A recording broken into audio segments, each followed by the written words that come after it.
Eh bien, salut tout le monde, c'est Clément de la chaîne C&N Tech et aujourd'hui on se retrouve pour une nouvelle vidéo dans laquelle on va voir les meilleures cartes graphiques pour petit budget.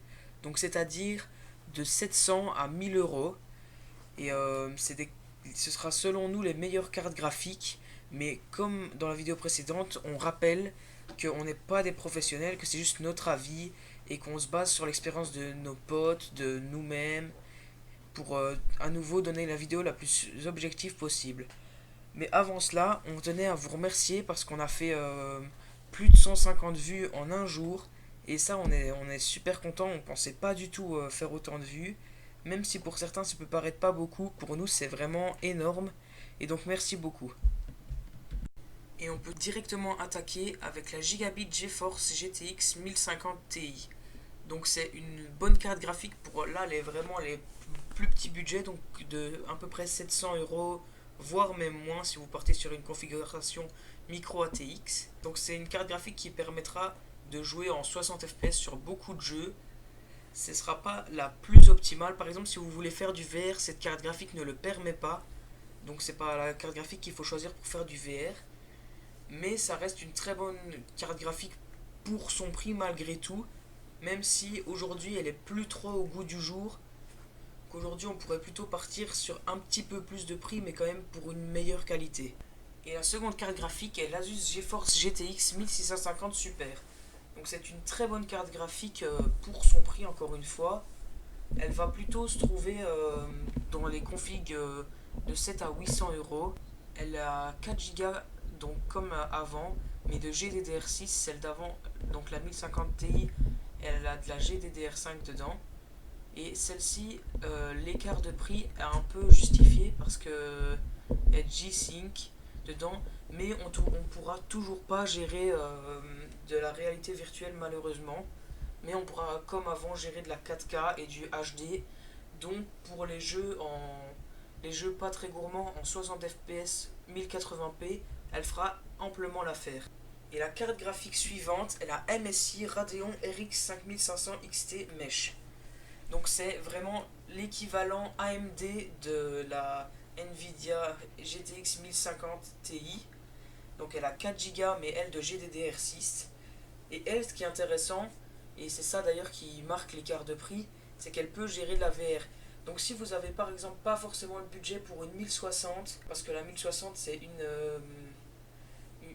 des cartes les moins chères qui peut faire, chez Nvidia en tout cas, qui peut gérer de la VR, eh ben celle-ci sera très intéressante parce que si vous voulez tout de même jouer en VR mais que vous n'avez pas forcément le budget, c'est une bonne alternative. Et donc pour seulement 20 euros de plus, vous pouvez avoir la Gigabit Radeon RX 580 Gaming 8 Go qui est aussi encore une fois une très bonne carte graphique mais qui elle euh, sera plus l'équivalent de la 1060, pas de la 1050. Elle a quand même ses avantages, donc ça veut dire qu'elle fera quand même tourner tous les jeux en 60 fps à 1080p.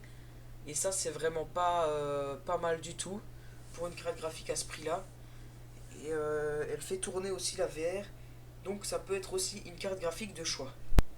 Et on monte de gamme grâce à la MSI GeForce GTX 1660 Super à 270 euros. Donc c'est une carte graphique qui est quand même relativement plus chère. Mais actuellement, ce qu'il faut savoir avec cette carte graphique, c'est que c'est une des cartes graphiques avec le meilleur rapport qualité-prix du marché. Évidemment, maintenant les RTX de série 3000 sont sortis, mais on va dire en dessous de 400 euros, c'est même de 500 euros, c'est la carte graphique avec le meilleur rapport qualité-prix et qui est la plus intéressante à acheter quand vous ne voulez pas forcément avoir le RTX, parce que si vous voulez forcément avoir le RTX, évidemment il faudra acheter une RTX, c'est mieux, même si j'ai déjà vu que certaines personnes mettaient le RTX sur une 1660, mais je sais pas du tout comment ils font et je le conseille pas, donc ça je suis pas sûr. J'irai faire mes recherches et je dirai au moment de la vidéo si on peut le faire, mais en tout cas je le conseille pas parce qu'elle n'est pas non plus faite pour, donc mieux vaut ne pas le faire. Mais ça reste une très bonne carte graphique pour faire du 100 fps sur par exemple Fortnite ou des jeux dans ce genre là. Et l'une des dernières cartes graphiques de ce classement sera la MSI Radeon RX 5600 XT Mesh, donc une carte graphique AMD qui visuellement est assez magnifique. C'est d'ailleurs même pour moi une des plus belles de ce classement. Et niveau performance, elle est très bonne aussi. Elle se situe à peu près entre une 2060 et une 1660. Vu que je ne l'ai pas testé moi-même, ça je peux pas vraiment dire elle se situe plus dans quelle branche, mais c'est vraiment un bon compromis entre les deux. Et malgré tout, n'ayez pas peur d'AMD parce qu'aujourd'hui, niveau qualité-prix, ils sont très bons et ils sortent des produits géniaux. Donc franchement, n'ayez pas peur d'eux. Et on est dans le top 2 avec cette carte graphique qui est la MSI GeForce RTX 2060. Donc, comme son nom l'indique, elle a le ray tracing. Donc ça, pour les gamers qui ont envie de beaux graphismes, de beaux reflets, c'est vraiment une très bonne carte graphique niveau performance-prix. Donc, pour ceux qui veulent un jeu plus immersif avec des très bonnes performances malgré tout, c'est vraiment la carte graphique qu'il vous faut. Si vous n'avez pas forcément le budget pour vous acheter une 3070, une 3090 ou une 3080, c'est vraiment la carte graphique qu'il vous faut malgré les petits problèmes de chauffe qu'elle peut rencontrer. Et la dernière carte graphique que je vais vous présenter aujourd'hui sera la Gigabit Radeon RX 5700 Gaming. Donc une très bonne carte graphique qui va sortir un peu du budget de 1000 euros, donc on arrivera plus vers les 1100-1200 euros en fonction de comment vous gérez votre budget et si vous avez Intel ou AMD. Et donc ça va être une très bonne carte graphique,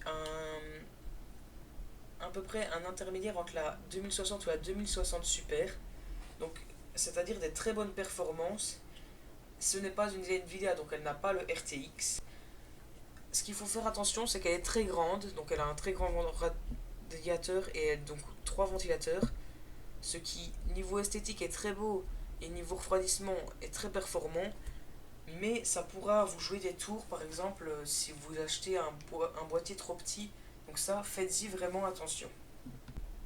Et bien merci d'avoir regardé la vidéo, n'hésitez pas à vous abonner et à liker, et surtout vous abonner, c'est très important, car bientôt on va sortir une vidéo avec une config avec Intel et une config avec AMD, dans laquelle on va pouvoir placer une RTX 2060. Donc pour ceux qui veulent des exemples de config chez Intel et chez AMD aux alentours de 1000 euros pouvant accueillir une carte avec le RTX, abonnez-vous.